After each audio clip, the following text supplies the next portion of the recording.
সূরা তারাবি পড়া বেশি উত্তম নাকি খতম তারাবি পড়া উত্তম?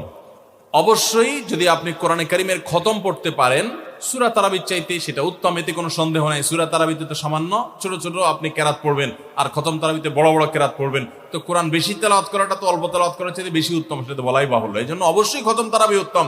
কিন্তু খতম তারাবি যদি তুফান মিল গতিতে হয়, 5G 6G গতিতে হয়, তাহলে সেই খতম তারাবি যদি হয়, যেই খতম তারাবিতে কি পড়েন হাবেশ সাহেবের শুধু ইয়া আলামুন আর তা আলামুন ছাড়া কিছু না বুঝেন, তাহলে ওই রকম খতম তারাবি পড়ার চাইতে সূরা তারাবি পড়া উত্তম।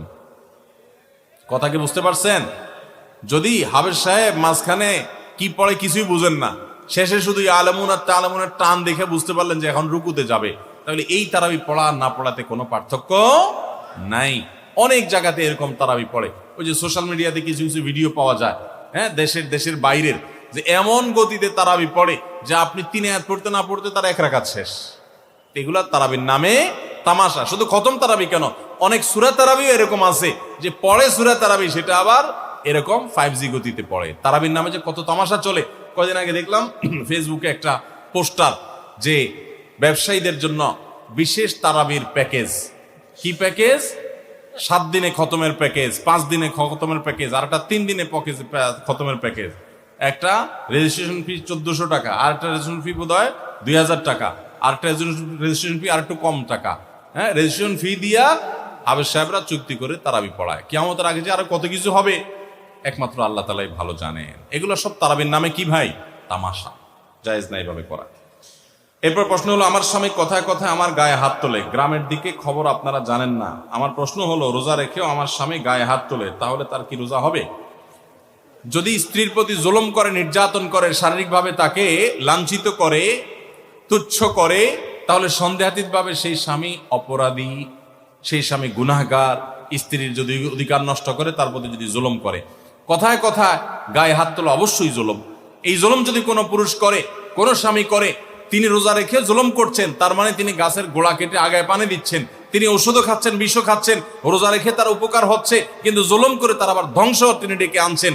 রোজার মর্ম যদি তিনি বুঝতেন তাহলে এটা করতেন না। নবী সাল্লাল্লাহু আলাইহি সাল্লাম বলেছেন, রোজাদার ব্যক্তির সাথে কেউ যদি ঝগড়া করতে আসে, সে বলবে, ভাই আমি রোজাদার, আমি ঝগড়ার উত্তর দিতে পারতেছি না। আর এই লোক বরং ঝগড়া তো দূরের কথা, আরো এক কাঠি সরস, সে বোর গায়ে হাত তুলছে, মারামারিতে লিপ্ত হচ্ছে, সন্দেহাতীতভাবে সে রোজার মর্যাদা রাখে নাই। এই লোক প্রকৃত অর্থে রোজাদার না। তারপরও তার রোজা সে রাখা কন্টিনিউ করবে এবং রোজার মর্মটা বোঝার চেষ্টা করবে। আল্লাহর কাছে তার হেদায়েতের জন্য আপনি দোয়া করবেন এবং সবর করবেন, অন্যদেরকে দিয়ে তাকে বোঝাবেন। আমরা অনেক পুরুষ আছি এখনো স্ত্রীদের প্রতি জুলুম করি। আজকাল অবশ্য কিছুটা পাল্টে গেছে পরিবেশ, অনেক মহিলা আছে তলে তলে পুরুষদেরকে নির্যাতন করে। এই ঠিক ঠিক আওয়াজটা সবসময় এই জায়গায় জোরে শুনি, সব জায়গায় আমি। এর মানে হলো ঘরে ঘরে এটা চলতেছে। আপনারা সবাই কি এই এই এই এই এই সমস্যা পড়ছেন? সবাই? যে পরিমাণ আওয়াজ হচ্ছে তাতে আসলে নারী অধিকার নিয়ে বহুত কিছু হয়েছে আমার দেশে, নতুন করে পুরুষ অধিকার নিয়ে ভাবতে হবে বোধহয় আমাদেরকে। অনেক মহিলা আছেন যারা পর্দা করেন, নামাজ পড়েন, আসলেও ভালো মানুষ অনেক দিক থেকে, কিন্তু স্বামীর সাথে চরম বেয়াদবি করেন। মুখে মুখে তর্ক ছাড়া কোনো কথা নাই, বেয়াদবি ছাড়া কোনো কথা নাই। দেখুন, সেকুলার সমাজ ব্যবস্থা আমাদের মা বোনদেরকে উস্কে দেয়, হ্যাঁ, অধিকারের নাম দিয়া নানান কথা তাদেরকে ফুসলা ফাসলা শিখাই দেয়। সংসারটা ভেঙে ফেললে এর পরের ইতিহাসটা যে কত করুণ হয়, এটা আর সেকুলাররা জানতেও আসে না, জিজ্ঞেস করতেও আসে না। এই জন্য আমাদের মা বোনদেরকে আমরা বলবো, সবর করুন, এবং যদি স্বামী অমানুষ হয় তাকে শাসন করার জন্য নানামুখী উদ্যোগ গ্রহণ করেন, কিন্তু হুটহাট করে বেয়াদবি করবেন, সংসার ভেঙে ফেলবেন, এর মাধ্যমেই সব সময় সমাধান হয় না। এই জন্য সবর করতে শিখুন। বাইতুল হুদা জামে মসজিদের পেজে প্রশ্ন করেছেন, আচ্ছা, এমন কোন আমল আছে কিনা যা করলে রোজা রেখে ক্ষুধা কম লাগবে? আমার পিপাসা চূড়ান্ত কষ্ট হয়, রোজা রেখে ক্ষুধা কম লাগবে এমন কোন আমল আছে কিনা? সুবহানাল্লাহ। আর কিসের আমল চাওয়া বাকি আছে আপনাদের? দেখেন ভাই, আমল একটা আছে অবশ্য। আমল হলো, যে আমল করলে রোজা রেখলে আপনার ক্ষুধা কম লাগবে, সেটা হলো ঘুমের আমল। কিসের আমল? ঘুমের আমল। ফজর নামাজ পড়ে এশরাক পড়ে যদি ঘুম দেন, কাজ কাম যদি না থাকে, বেকার পাবলিক হন, জোহর পর্যন্ত দিলেন ঘুম, জোহর পড়ে আবার দিলেন ঘুম, আসর পর্যন্ত ঘুমাইলেন, আসর পরে তো ইফতারের টাইম হয়ে যাবে। তাহলে এটা একটা সহজ আমল, যে আমলে বোঝা যায় যে আপনার ক্ষুধা অনুভব হবে না, কম লাগবে ইনশাআল্লাহ। এখন যদি এত পেট পাগল হন যে হুজুর ক্ষুধা চড়ে তো ঘুমিয়ে আসবে না, তাহলে আর কোনো ওষুধ নাই। ভাইরা আমার, আমরা চাই কি জানেন?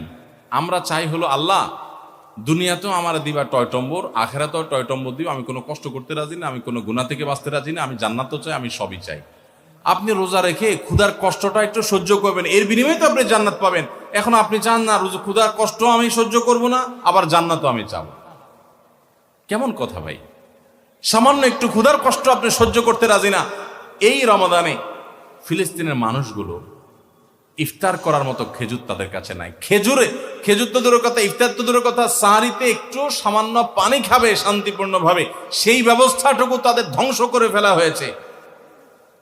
এরকম একটা সমাজে দাঁড়িয়ে সামান্য একটু রোজার সময় সাহারি ঠিকই খাবেন পেট ভরে, আপনি একটু কষ্ট হবে সেই কষ্টটা পর্যন্ত সহ্য করতে রাজি না।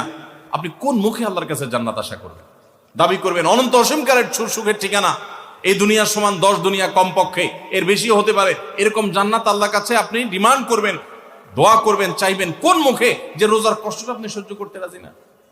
আল্লাহর কাছে দোয়া করেন যে আল্লাহ আপনি আমাকে সবরের তৌফিক দান করুন।